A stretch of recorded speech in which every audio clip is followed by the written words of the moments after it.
Hello student, welcome to Equator Academy Dehradun. और हम लोग बात करेंगे शेरशाह सूरी की, यानी कि मेडवल इंडिया के कुछ इंपॉर्टेंट फैक्ट्स जो हैं, जो कि आपके एग्जाम में आ सकता है। तो शेरशाह सूरी जो है, वो मुगल्स के बीच में थोड़े टाइम के लिए उसका टेन्योर रहा।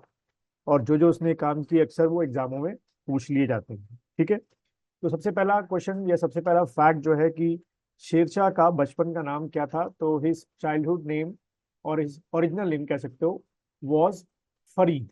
ठीक है। इसका जो नाम था वो फरीद था। ठीक। अब फरीद से शेरशाह सूरी नाम कैसे पड़ा, कितनी स्टेजेस में पड़ा, वो समझ लेते हैं। तो जो ये फरीद था आपका, यानी कि सो कॉल्ड शेरशाह सूरी, ये जो है आपका बिहार का एक सूबेदार था, या कह सकते हो कि बिहार का एक जमींदार टाइप का था। उसके यहाँ काम किया करता था। उसका नाम था, जो जिसके यहाँ काम करता था, ये बहार खां लोहानी। ठीक है। बहार बहार खां लोहानी। ठीक है। उसके यहाँ ये साहब जो है, फरीद साहब जो है, काम किया करते थे। और एक मौका ऐसा आया कि अंडर द बहार खां लोहानी इसने काम करते करते एक कहते हैं कि शेर को मारा। ठीक है, हिट किल्ड टाइगर। और उसके बाद इसका नाम क्या पड़ गया, शेर खां इसका नाम पड़ गया।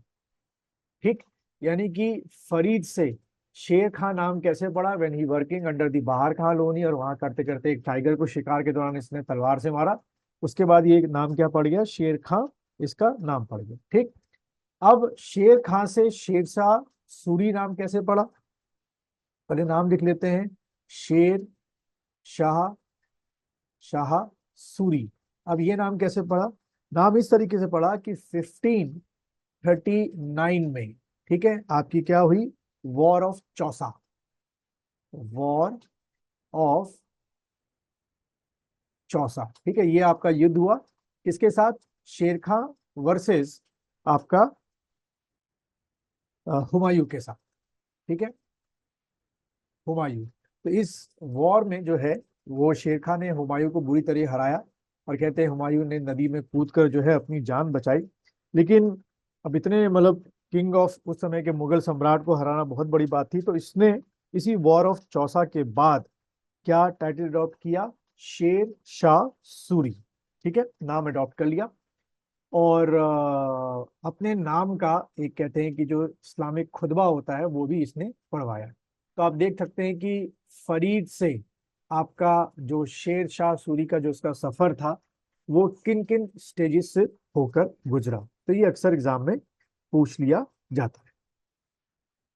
अब अगर हम आगे देखें, अगला जो इसका एक पॉइंट है जो एग्जाम में अक्सर पूछ लेते हैं कि भाई किसके बाद जो है इसने आपके किस पे कब्जा कर लिया, हिंदुस्तान के तख्त पे कब्जा किया। तो अगली जो वॉर थी वो थी आपकी, अगला पॉइंट बना के आप लिख सकते हैं, बैटल ऑफ बिलग्राम।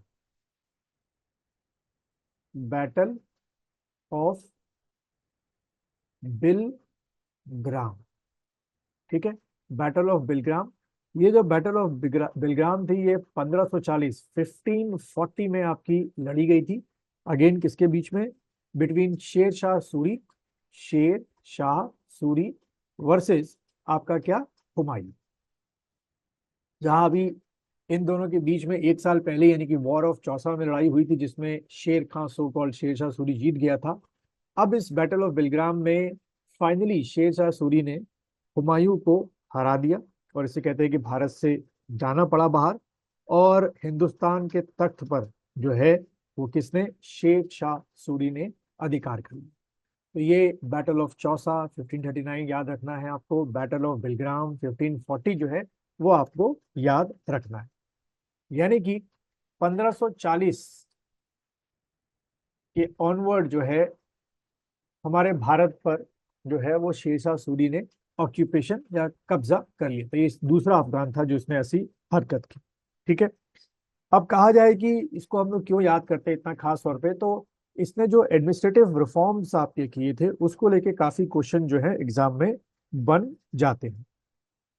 जैसे कि शेरशाह सूरी ने इतने ज्यादा क्या किए थे, एडमिनिस्ट्रेटिव रिफॉर्म्स किए थे कि इसको इतिहासकारों के द्वारा, बाय द हिस्टोरियंस, अकबर का पूर्वगामी का, यानी कि अकबर से पहले अगर कोई था जिसने इतने सारे एडमिनिस्ट्रेटिव रिफॉर्म्स किए तो वो शेरशाह सूरी ने की। ठीक है, एग्जाम में आपसे पूछ सकते हैं कि before the Akbar which king introduce so many administrative reform that the historians compare that person with the Akbar. तो वो पर्सन कौन था? शेरशाह सूरी था। ठीक है, एक चीज तो आपका ये हो गया।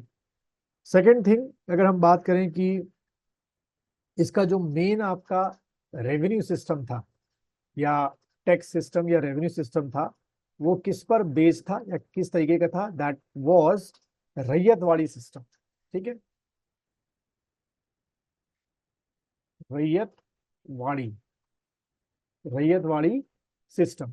ठीक, तो ये आपका एक क्वेश्चन एमसीक्यू में आ सकता है कि शेरशाह सूरी ने आउट ऑफ दीज फोर कौन सा रेवेन्यू सिस्टम को ज्यादा अडॉप्ट किया और इंप्लीमेंट किया? तो रैयतवाड़ी सिस्टम को अडॉप्ट किया। ठीक है, then he divided the land, जो एग्रीकल्चर लैंड थी, इनटू थ्री पार्ट्स। ठीक है, on the basis of their productivity. ये जरूर ध्यान में रखना, एग्जाम में पूछ सकते हैं। सबसे पहला आपका हो गया लो, उसके बाद हो गया मीडियम, और उसके बाद हो गया हाई। ठीक है, तो हाई आपकी लैंड एरिया एजुअल है कि नदी के पास हुआ करते थे, जहां पे जो हर साल प्रोडक्शन होता था वो सबसे ज्यादा हुआ करता था। ठीक है, ये आपको ध्यान में रखना है। देन एक और चीज जो इसके पहले कभी किसी ने शुरू नहीं की, दैट इज ही स्टार्टेड पट्टा और कबूलियत सिस्टम। ठीक है, पट्टा और कबूलियत। ठीक है, पट्टा और कबूलियत सिस्टम, पट्टा और कबूलियत सिस्टम। अब ये पट्टा या कबूलियत सिस्टम क्या था, इसमें प्रोविजन क्या था कि ये फार्मर्स के साथ जो है वो एक एग्रीमेंट साइन किया करता था पट्टा और कबूलियत के अंडर में, जिसमें फार्मर्स को बिफोर द प्रोडक्शन या सोइंग द क्रॉप ये कॉन्ट्रैक्ट साइन करना पड़ता था या करते थे वो लोग कि एक सर्टेन अमाउंट ऑफ जो आपका टैक्स है दे विल गोइंग टू पे। तो ये एग्जाम में स्टेटमेंट वाइज आ सकता है कि शेरशाह सूरी इंट्रोड्यूस द पट्टा और कबूलियत सिस्टम इन इंडिया, तो ये सही होगा। ठीक है, फिर एक और आपका सिस्टम जो है जो शेरशाह सूरी ने शुरू किया कि जो लैंड का वो है,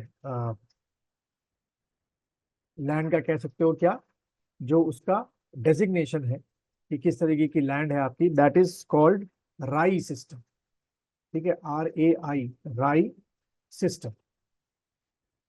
तो राई सिस्टम, तो एग्जाम में आ गया कि राई सिस्टम जो है वो किसने इंट्रोड्यूस किया? तो शेरशाह सूरी। ठीक है, उसके बाद द फार्मर्स ऑल्सो पेड, एक तो वो टैक्स दिया करते थे, लैंड टैक्स जो ये लिया करता था। Then farmers also paid what? महासिलाना, महासिलाना, ये सिस्टम पेड करते थे, महासिलाना एंड जरीबान, ये दो टैक्स भी पे करना पड़ता था, एंड जरीबान टैक्स। ठीक है, तो ये आपको रटाफिकेशन करना पड़ेगा कि फार्मर्स ऑल्सो पेड महासिलाना एंड जरीबान taxes which is paid by the farmers to Sher Shah Suri. ठीक है, उसके बाद again your Sher Shah Suri started दाग एंड हुलिया सिस्टम, दाग, ठीक है, एंड हुलिया जो बंद कर दिया गया था इसने दोबारा शुरू कर दिया, दाग एंड हुलिया सिस्टम। एंड देन बड़ा इंपॉर्टेंट पार्ट है शेरशाह सूरी का, he started two types of coin. ठीक है, he started two types of coins. ठीक है, दो तरीके के कॉइन स्टार्ट किए। अब एग्जाम में कई बार पूछते हैं। पहला लिखो, the first type of coin known as rupaya, जो आज हम लोग अपना यूज करते हैं वर्ड रुपया। ठीक है, तो रुपया जो कॉइन था it was a silver coin. ठीक है, कई बार पूछ सकते हैं। पहले तो क्वेश्चन क्या पूछेंगे बच्चों कि who started a rupaya coin, you going to take Sher Shah Suri, and rupaya coin is made up of silver. ठीक है, एंड सेकेंड जो इसने स्टार्ट किया, दाम कॉइन स्टार्ट किया इसने। ठीक है, एंड दाम, दाम is made up of copper. ठीक है, ये किसका बना हुआ करता था? आपका कॉपर का बना हुआ करता था। और इवन ये कहा जाता है कि इसका जो आपका क्या था, जो रुपए सिस्टम था, जो कॉइन सिस्टम था, वो 1885 तक इतना पॉपुलर था कि ब्रिटिशर्स के टाइम तक, ब्रिटिशर्स ने भी इसको काफी लंबे टाइम तक क्या किया, इसको फॉलो अप किया। ठीक है, तो इस तरीके से ये आपको थोड़ा सा याद रखना है, काफी कुछ फैक्ट जो है आपके एग्जाम में इसमें से आ सकते हैं।